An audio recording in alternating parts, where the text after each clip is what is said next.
Mon travail est financé par vos dons. Si vous souhaitez me soutenir, rendez-vous sur KissKissBankBank, Patreon ou Tipeee. Les liens sont en description. Nous voici rendus à l'épisode 3. On a parlé du contexte et de la nature de la crise de 29, crise de surproduction. On a parlé du système monétaire international dit étalon or et des politiques procycliques visant à le défendre qui ont amplifié la crise, hausse des taux, déflation et austérité budgétaire. Et aujourd'hui, on parle de l'événement qui a déclenché la crise, le krach de 29. Allez, un peu de spéculation financière débilissime, on va se marrer.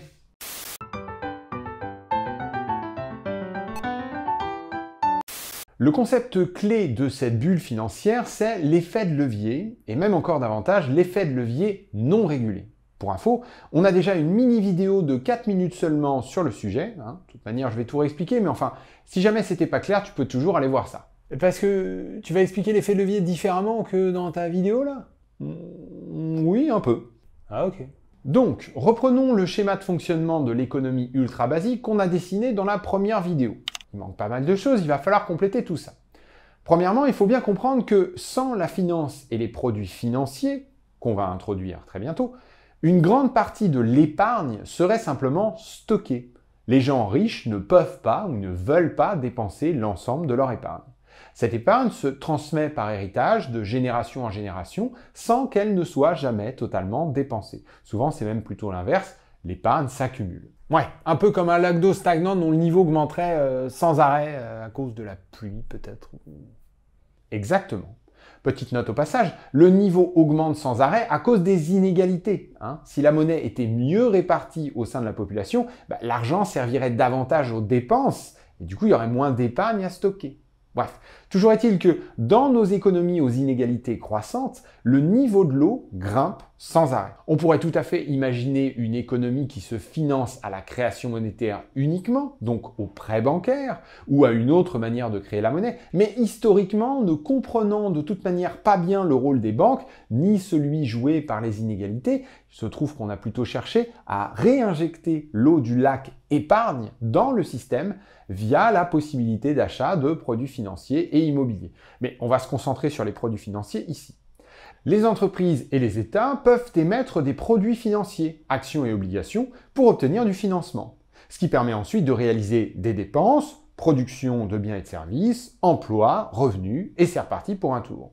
Les produits financiers émis par les États et entreprises sont neufs, ils s'ajoutent à la pile de produits financiers existants, mais comme les épargnants peuvent avoir soudainement besoin de leur épargne pour payer une facture, et qu'on ne peut pas payer une facture en utilisant un produit financier, eh bien il faut rajouter un mécanisme de conversion. Il faut pouvoir convertir un produit financier en épargne, en monnaie. On dit qu'on a besoin de rendre les produits financiers liquides. On introduit donc un marché de l'occasion, où il est possible de trouver acheteurs pour ces produits financiers. Sur ce marché, la valeur négociée entre acheteurs et vendeurs peut être différente de la valeur du produit neuf. On enregistre constamment les fluctuations de valeur des produits financiers d'occasion, ce qui nous donne la bourse. Un produit financier vendu en bourse engendre un revenu qui vient nourrir l'épargne. Quand on vend son produit financier plus cher que le prix d'achat, on est content. Quand on le vend moins cher, on n'est pas content.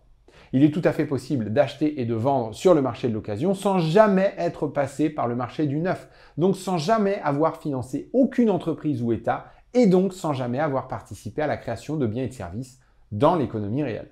C'est pour ça que ce marché de l'occasion est dit, à très juste titre, spéculatif. Et non, ce marché n'est pas un jeu à somme nulle. Les gains des uns ne viennent pas forcément des pertes des autres. La raison est comptable. Plus d'infos dans cette vidéo. Ouais, alors bon, mais aussi plus d'infos dans toutes les autres vidéos qui parlent de marché financier sur cette chaîne, notamment celle-là. Je précise aussi rapidement que les banques peuvent utiliser leur pouvoir de création monétaire pour acheter des produits financiers neufs ou d'occasion. Et puis, il y a aussi les banques centrales qui achètent sur le marché de l'occasion. Mais je choisis de ne pas faire apparaître ça sur le schéma pour rendre l'ensemble plus lisible. On n'a pas besoin de ça pour comprendre ce qui va suivre de toute manière. Bien, ce qui nous intéresse, c'est cette flèche-là, celle qui s'en va de l'épargne vers l'achat de produits financiers. Aujourd'hui, il existe de nombreux intermédiaires dont le rôle est de se voir confier l'argent de l'épargne dans le but d'acheter des produits financiers. Ça fourmille de complexité dans ce monde d'intermédiaires, mais en gros, on peut les appeler les asset managers. Ce sont les BlackRock, Vanguard, Fidelity, ou plus connus chez nous, Amundi, BNP Paribas Asset Management et autres AXA. Ce sont eux qui gèrent l'assurance vie des Français, par exemple. Ah oui, parce que l'assurance vie, c'est pas comme une assurance décès, c'est ça? Non, voilà, on l'a dit 1000 fois, l'assurance vie, c'est un placement boursier. Ah oui, voilà, oui. Bon, comme les asset managers se voient confier l'épargne de millions de gens, ils gèrent des sommes folles. BlackRock possède des produits financiers dont la valeur s'élève à quelque chose comme 9000 milliards d'euros. Pour comparaison, l'ensemble de l'épargne des Français, c'est un truc comme 5800 milliards d'euros. Ah ouais, mais c'est vachement gros, BlackRock. Mais en 1929, ces énormes intermédiaires gestionnaires qu'on connaît aujourd'hui n'existent pas encore. Les gens gèrent leur épargne investie en bourse eux-mêmes. Ils passent par des courtiers pour réaliser les transactions, mais la décision d'achat ou de vente leur incombe. Et surtout, ils utilisent fréquemment une méthode d'achat dite à la marge ou on margin. De quoi s'agit-il? Et ben alors à quoi je sers si tu te mets à poser les questions tout seul maintenant? Désolé, mais alors là, comme je sais où je vais, je suis lancé, je m'arrête pas. Donc, un achat on margin, c'est un achat en utilisant de la dette. Je prends tout de suite un exemple. Une action vaut 100 euros. Je mets 100 euros de ma poche et j'emprunte 900 euros de plus pour acheter 10 actions. La valeur de l'action, un an plus tard, passe à 150 euros. Je dois payer les intérêts du prêt, on va dire 90 euros, et rembourser les 900 euros empruntés. Il me reste donc 510 euros une fois que j'ai tout payé. 410 euros de gain divisé par les 100 euros que j'ai mis au départ, ça donne un rendement de 410%. Pas dégueu. Maintenant, si j'avais fait un achat pas en margin, si j'avais mis toujours 100 euros de ma poche, mais pour n'acheter qu'une seule action, eh bien, j'aurais obtenu un rendement de 50 euros de gain divisé par 100 euros déboursés, 50%. Ce qui est quand même vachement moins bien. Ah oui, c'est ça, je me rappelle. Mais il y a un piège. Évidemment, dans le cas où la valeur de l'action baisse à 50 euros au bout d'un an, avec un achat on margin, il y a un problème. Je dois rembourser les 900 et payer 90 euros d'intérêt. Donc je dois trouver 490 euros quelque part. Et puis deuxième souci, mon rendement devient sérieusement mauvais. Je perds 490 euros pour 100 euros investis, soit un rendement de 590% mais en négatif. Alors qu'avec la méthode pas on margin, je perds 50 euros pour 100 euros investis, ça fait un rendement de moins 50% seulement. L'effet de levier booste le rendement dans les deux sens, à la hausse comme à la baisse. Ok, ouais, forcément, c'est à double tranchant, quoi. Autre élément important, quand on introduit de la dette comme ça, il faut tenir compte du comportement des créanciers. En réalité, la banque ou l'institution qui m'a prêté 90% de ce dont j'avais besoin, les 900 euros, ne laissera jamais l'action perdre plus de 10% de sa valeur sans intervenir. De son point de vue de prêteur, ce qui compte, c'est avant tout de garantir le remboursement des 900 euros et aussi le paiement des intérêts. Mais oublions-les pour simplifier. Donc, si au cours de l'année, l'action tombe à 90 euros, elle perd 10% de sa valeur, le prêteur va immédiatement me contacter pour me donner un choix. Soit je remets 10% de la valeur actuelle de l'investissement sur un compte auquel le prêteur a accès, ça s'appelle un appel de marge ou margin call. Si je peux y répondre, je peux continuer d'attendre pour voir où la valeur de l'action va aller à l'avenir. Le prêteur me recontactera pour un nouvel appel de marge si l'action baisse encore de 10%. Soit je n'ai pas les 90 euros requis et dans ce cas, le prêteur vend immédiatement les 10 actions à 90 euros pour récupérer ses 900. Ok, donc ça veut dire que le prix de l'action ne peut varier à la baisse que dans la mesure où ce sont tes 100 euros investis qui sont mis en cause. Dès qu'on attaque les 900 euros du prêteur, soit tu remets de la thune sur le compte, soit le prêteur vend les actions pour récupérer sa mise. C'est ça. Ce mécanisme d'appel de marge, et si l'investisseur ne peut pas y répondre, de vente automatique par le prêteur, va jouer un rôle très important. Mais avant d'y venir, revenons-en à mon schéma. En 1929, les achats on margin par les particuliers sont nombreux et les prêteurs sont de deux sortes. Soit ce sont des banques commerciales et l'argent prêté correspond à de la nouvelle monnaie mise en circulation, soit ce sont des entreprises financières diverses et variées et là, il s'agit de l'argent de l'épargne qui est prêté. Quoi qu'il en soit, tu vois bien la différence entre mes deux schémas.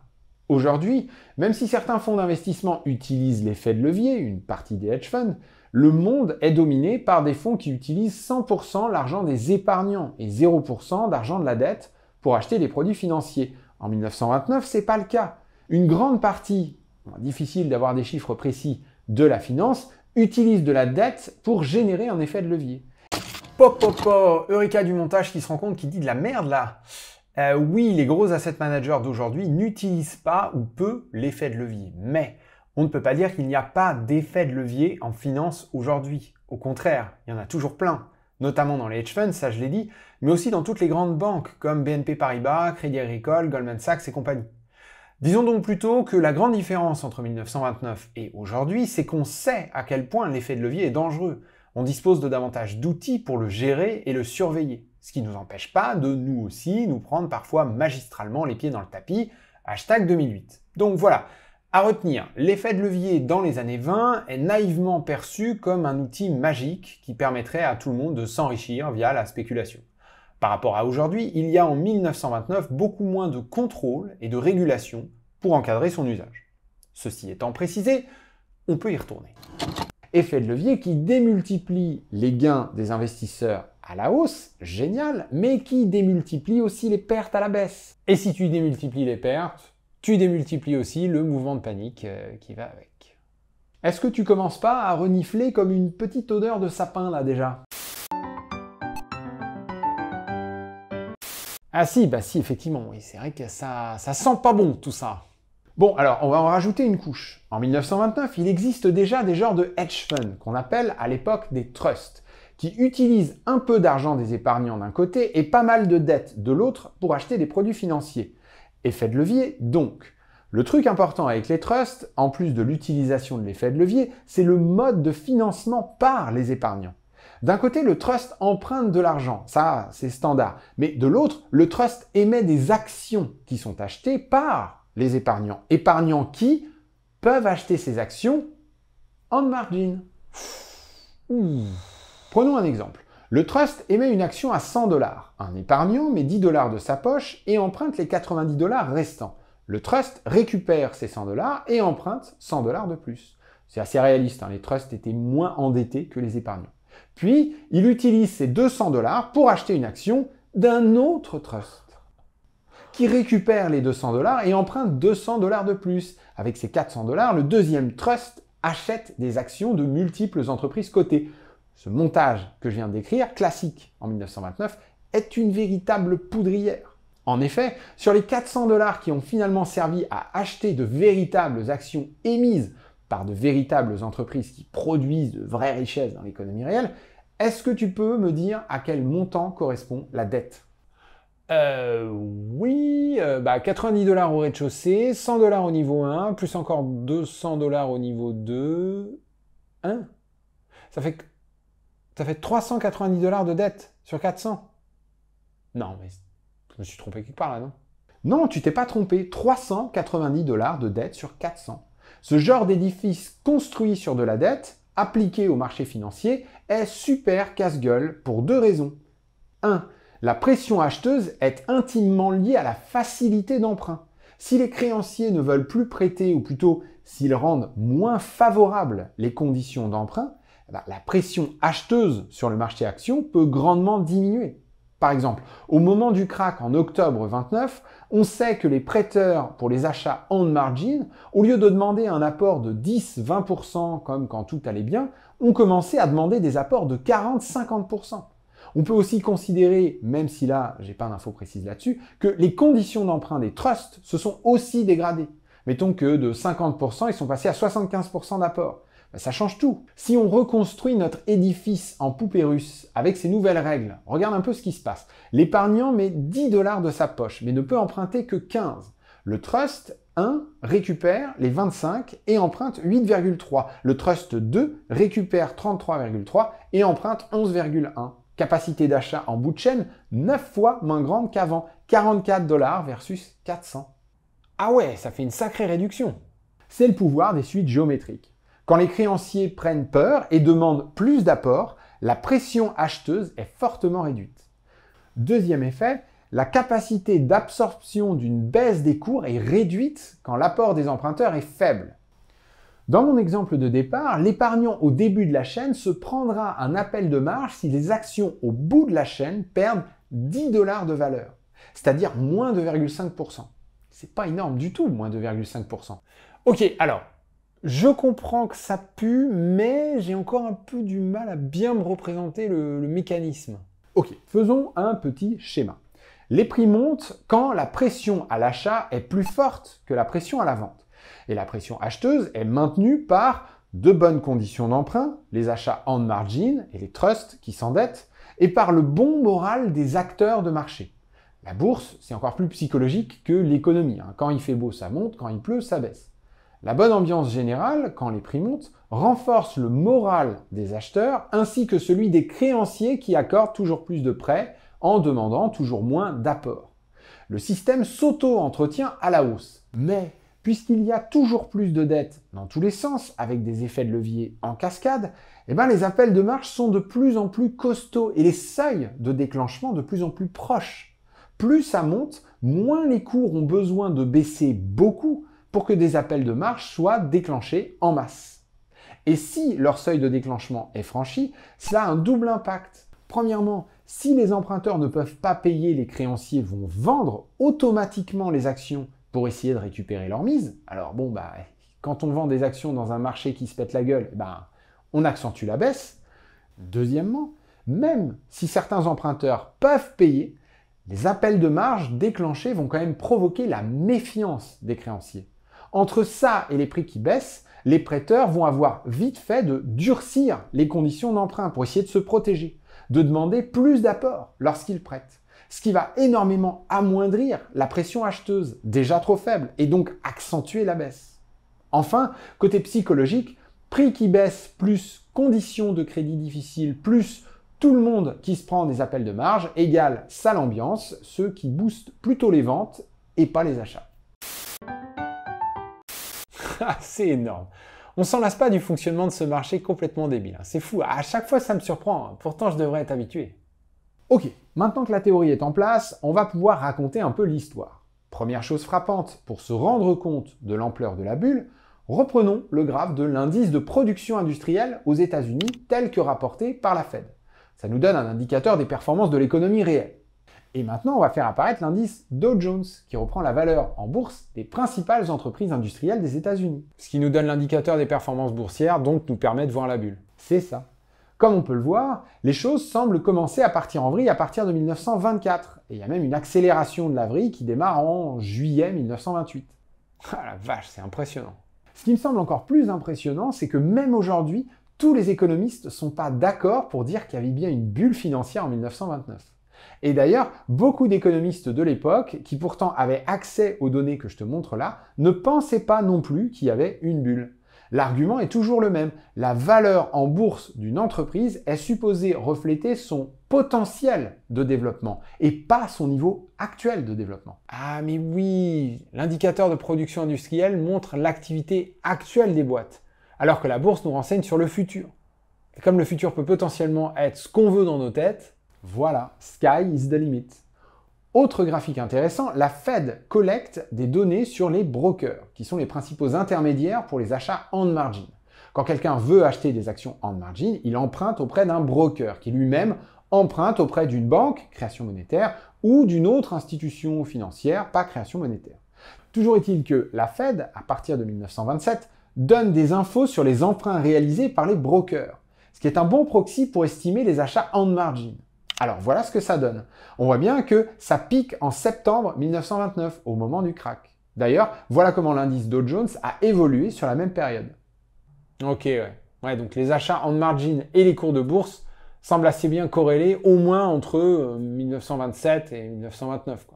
Maintenant qu'on a constaté ça, il faut tout de suite nuancer. On entend souvent dire que le crack de 1929 est dû à une véritable folie spéculative, que la population américaine dans son ensemble s'était mise à spéculer, que malgré de maigres économies, n'importe quel kidam pouvait bénéficier de l'effet de levier permis par les achats on margin. Ah mais oui, parce que moi j'ai en tête que même les chauffeurs de voitures des riches investisseurs ou encore les cireurs de chaussures là, à Wall Street avaient des actions. Oui, voilà, c'est une image qui donne à penser que toute la population américaine jouait en bourse en 1929. Mais même s'il est certainement vrai que la folie spéculative s'était emparée de nombreuses personnes, riches et moins riches, au moins à New York, on ne peut pas dire que ce phénomène était national. L'économiste John Kenneth Galbraith, dans son livre The Great Crash, indique qu'on dénombre 600 000 comptes on margin à la bourse de Wall Street en 1929. Donc 600 000 personnes qui utilisent un effet de levier pour acheter des actions. Et encore 950 000 autres comptes qui, eux, achètent des actions mais sans effet de levier. Alors, il est bien possible, et même très très probable, que les acheteurs on margin soient aussi des acheteurs pas on margin, qu'ils aient les deux types de comptes.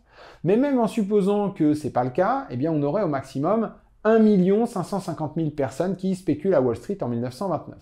Sauf que les statistiques nationales de l'époque recensent environ 30 millions de familles résidentes aux États-Unis. Rapporté au maximum de 1,55 million de spéculateurs, ça fait 5,2% des familles américaines. Ok, ouais, une famille sur 20 maximum, c'est vrai qu'on peut pas dire que tout le monde spécule. Enfin bon, quand même, 5%, ça me semble déjà beaucoup. Autre mythe dont on entend souvent parler, la vague de suicides qui aurait suivi le krach de 1929. Des spéculateurs ayant tout perdu qui, par dizaines, se seraient jetés par les fenêtres. Alors, si c'est vrai qu'il y a bien eu des suicides, on n'enregistre pas de pic en 1929. Ce qui semble avoir causé une augmentation du taux de suicide, c'est plutôt la Grande Dépression qui a suivi le krach de 29. Ça, j'aurais pas cru, tu vois. Bon, ceci étant dit, parlons un peu de l'enchaînement des événements. Au mois de septembre 1929, le Dow Jones est en baisse de 10% sur le mois. C'est beaucoup. De mémoire de trader, le dernier mois aussi mauvais remonte à mars 1926. 3 ans. Les données sur la production industrielle sont bonnes. L'indice qui était à 100 en 1925 a démarré l'année 29 à 110 et il en est à 123 en septembre. Les commentateurs de la bourse sont plutôt optimistes. Irving Fisher, un économiste et investisseur influent, annonce que le marché est sain et que les bénéfices de la prohibition, la consommation d'alcool est interdite aux États-Unis depuis 1920, n'ont pas encore été pris en compte. Il pense que la santé des travailleurs sera durablement améliorée par l'interdiction de l'alcool, ce qui devrait booster la productivité des entreprises, donc la valeur de leurs actions. Le principal rabat-joie de l'époque, c'est le New York Times qui annonce que la fin est proche. Mais comme le journal annonce ça depuis plus d'1 an, personne n'y accorde la moindre attention. Les achats on margin sont au plus haut ever, 8,5 milliards de dollars. C'est 25% de plus qu'au début de l'année. 265 trusts, les genres de hedge funds dont on a parlé avant, ont été créés et financés depuis le début de l'année. Il y en avait seulement 140 fin 1926, ils sont 751 en 1929. Allez, on a bien rempli le marché de barils de poudre, c'est le moment de voir tout ça exploser maintenant. Le début du mois d'octobre n'est pas si mauvais. Le 22 octobre, les cours ont reculé de 4,5% par rapport au début du mois, ce qui reste beaucoup moins que ce qu'on a connu en septembre. La rumeur qui circule, c'est que de riches investisseurs et banquiers s'apprêtent à apporter leur support au cours. Mais, le 23 octobre, les cours reculent en une seule journée de 6,3%. La performance de septembre est battue. Le Dow Jones est 10,7% plus bas comparé au début du mois. Et le 24 octobre 29, donc le lendemain, c'est le Black Thursday. En moyenne, il s'échange autour de 4 millions d'actions en bourse sur une journée. Le 24 octobre, ce volume grimpe à presque 13 millions. C'est la panique totale. On fait la queue devant les bureaux des brokers pour faire enregistrer ces ordres de vente. Et il faut énormément faire baisser le prix pour trouver des acheteurs à mettre en face. À la mi-journée, le Dow Jones est à moins 10% par rapport à l'ouverture le matin même. 11 spéculateurs se sont déjà donné la mort. Et il reste encore plusieurs heures de cotation. Mais la contre-attaque s'organise. 5 grands riches investisseurs tentent une démonstration de force. Au programme, discours rassurants auprès de la presse, il y aurait un simple problème technique avec les cours, et grands et ostensibles achats d'actions pour faire remonter le prix et la confiance. Et ça marche. Le 24 octobre 1929, le Dow Jones ne recule finalement que de 2% sur la journée. Le Black Thursday a fait très peur. Beaucoup de gens ont beaucoup perdu, ceux qui ont vendu, mais les cours sont remontés. Le vendredi qui suit, la bourse est stable, le samedi aussi, et le dimanche, elle est fermée. Ah oui, donc en fait le Black Thursday, c'est pas une méga journée de baisse. Enfin, ça baisse, mais ça remonte, quoi. Et ouais. Et qu'est-ce qu'il provoque, ce Black Thursday là? Pourquoi cette panique qui arrive d'un coup? On n'en sait rien. On sait qu'il y a forcément un rôle de la spéculation, des achats en margin, des trusts, des conditions de crédit, de l'émission de nouvelles actions, de potentielles manipulations de cours, c'était assez fréquent à l'époque. Il y a aussi des indicateurs économiques comme la production de matières premières ou de denrées textiles qui montraient des signes de surproduction avant le krach. Il y a aussi potentiellement des variables politiques, comme de nouvelles lois, de nouvelles taxes. Mais on n'arrive pas vraiment à lier tout ça dans un ensemble cohérent pour expliquer pourquoi précisément le jeudi 24 octobre, il s'est passé ce qui s'est passé. C'est un peu un mystère. Le mieux qu'on puisse dire, c'est que la peur de la baisse s'est construite petit à petit comme une cocotte minute qui emmagasine la pression et qui a fini par exploser. Le point de rupture s'est trouvé être le 24 octobre. Oh merde, on n'en sait rien, je vais pas dormir, moi. Comment c'est possible de pas savoir? C'est juste trop complexe et puis on n'a pas assez de données. Bon, je poursuis mon histoire. Les jours qui suivent le jeudi noir, la presse est remplie de discours de grands industriels et investisseurs qui affirment que tout va bien, il n'y a plus aucune raison d'être nerveux, que les indicateurs économiques et autres fondamentaux sont robustes. Tout le monde semble s'attendre à une nouvelle semaine de cotation basée sur la reprise des achats et sur la hausse des cours. Sauf que le lundi qui suit, c'est le Black Monday. 9 millions d'actions changent de main, le Dow Jones perd 12,8%.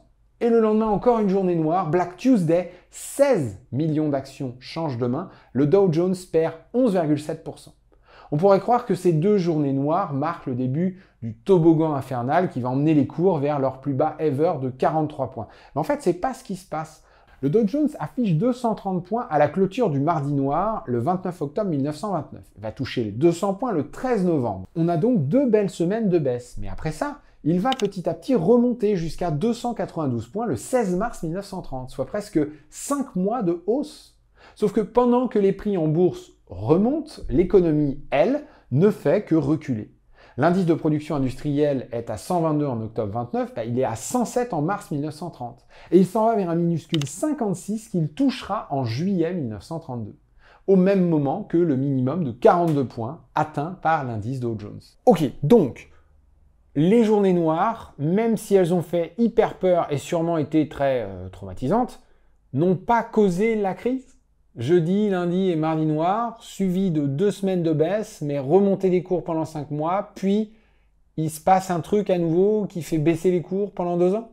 Non, il ne se passe rien de particulier en mars 1930. Les journées noires marquent un point de rupture. Les investisseurs ont perdu la foi. Le marché qui remonte pendant 5 mois n'empêche pas que la conjoncture se soit retournée.